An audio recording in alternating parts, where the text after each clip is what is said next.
He's just a lion sack. I mean, it's just like, it's just simple. It's simpler than I thought. He's, like there's liars. Like sometimes people lie, right? Yeah. That guy lied. They found out he lied. Sure. And then there's somebody who lies once in a while. It can't quite stay inside the boundaries of truth, right? Somebody who lies sometimes. Then you have a liar, who's somebody who's almost like it's like a problem. They can't help it. They lie a lot. Then you have just a lion sack. And that's somebody who just, they just lie. They like it. He likes it. When I came back in the office, I was shocked to learn that this weekend, the biggest story, frenzied social media rumors speculating whether Donald Trump had died. For the record, Donald Trump is very much alive, okay? And no, we like our presidents alive. What occurs when unrepentant pandemonium and late-night sarcasm collide? Imagine Stephen Colbert in an all-you-can-eat buffet, honing his wit like a butter knife. Then, with the subtlety of a Tea Party bowling ball, throwing Louis's CK into the mix. They do more than simply trash Trump together. They put him in a glittering gold bathrobe and send him into orbit. Do you believe you've witnessed ridicule before?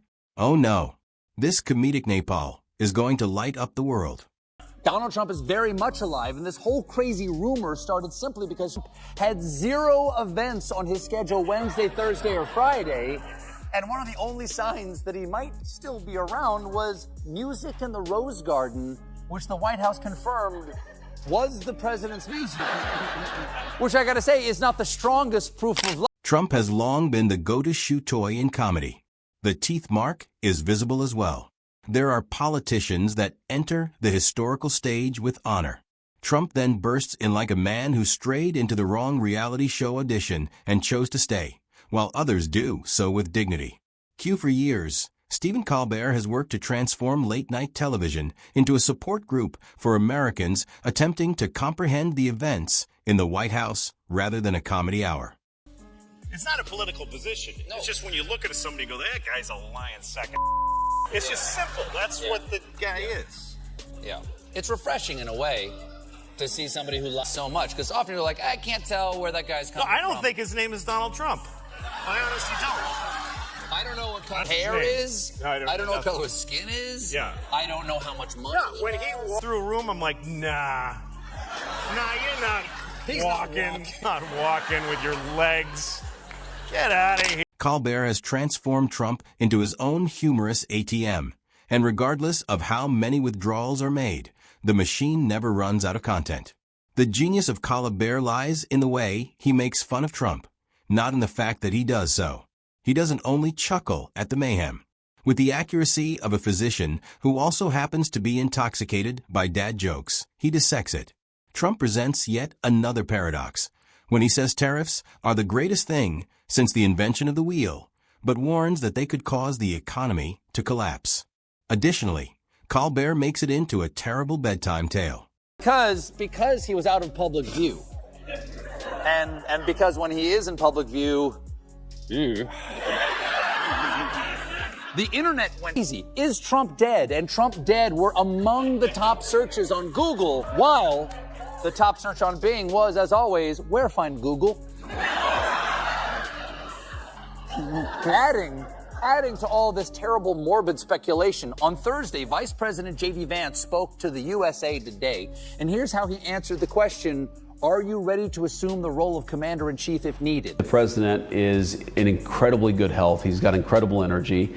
And while most of the people who work around the president of the United States are younger than he is, I think that we find that he actually is the last person who goes to sleep. He's the last person making phone calls at night. Okay. He has a remarkable ability to put on a straight face during Trump's most recent tirade and let the ridiculousness do the talking. All of a sudden, Trump's alleged brilliant ideas seem like something a middle schooler might think up while in detention. Colbert doesn't stop there, though. He enjoys analyzing Trump's fixation on appearances. The dude is constantly reminding everyone about audience figures, ratings, or his extremely unique intellect. Now, Louis, you're not a particularly political person. Like, you don't do a lot of political humor, but you did email your fans last year and you said that Donald Trump was an insane bigot Yeah. and Hitler. Okay? Yeah. You did say that, okay? But then you said, hold on. Don't jump on the train he got off, because you said you regret it. Why do you regret it? You've said worse things and not taken them back. I don't take it back. I regret it. There's a difference. What is the difference? I regret saying it. It doesn't mean it's not true. It's just like, it's a messy thing, you know? Sure. It's how I was feeling at the time. And I said it to a lot of people. It just was more people than I thought would. Jokes don't need to be invented by Colbert. All he needs to do is reiterate the reasoning, and it turns into comic gold when you add a pseudo-serious delivery.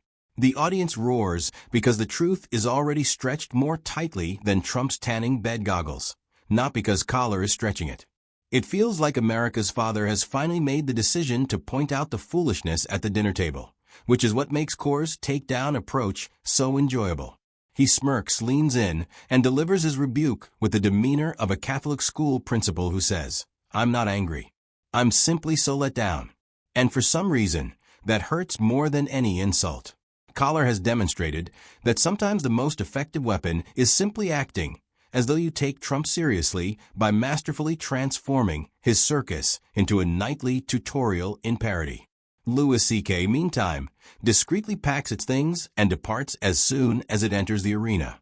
Louis C.K. is the chainsaw duct attached to a flamethrower, if Core is the scalpel. There's no raised eyebrow of incredulity, no courteous sneer. Lizzie takes aim directly at Trump, mocking him with the frankness and brutality of someone who has witnessed firsthand the folly of humanity and has chosen to confront it head-on. Lewis doesn't duck Trump's inconsistencies. In his filthy boots, he stomps right through them. On Friday, Donald Trump posted, "I absolutely love that Colbert got fired. His talent was even less than his ratings." Would an untalented man be able to compose the following satirical witticism? Go yourself. On Monday, Trump says one thing, then on Tuesday, the opposite.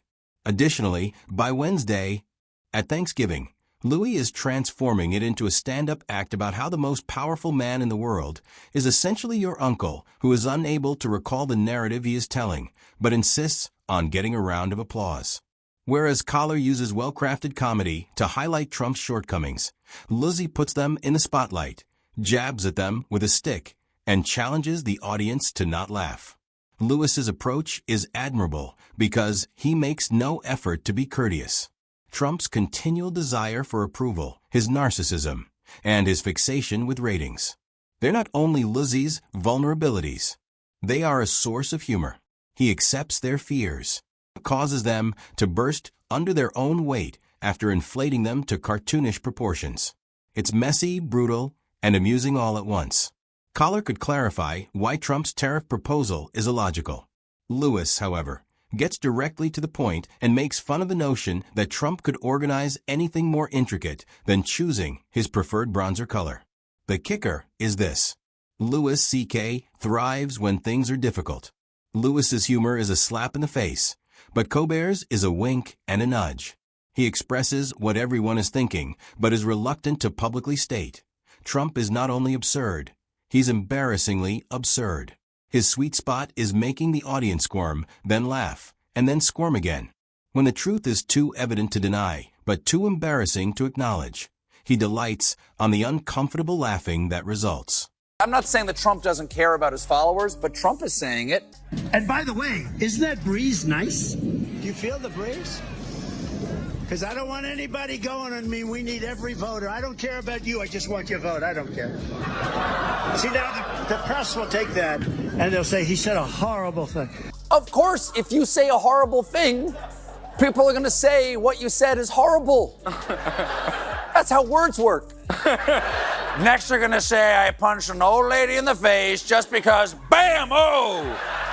She went down fast, didn't she, folks? Get up, old lady. I'm working my ass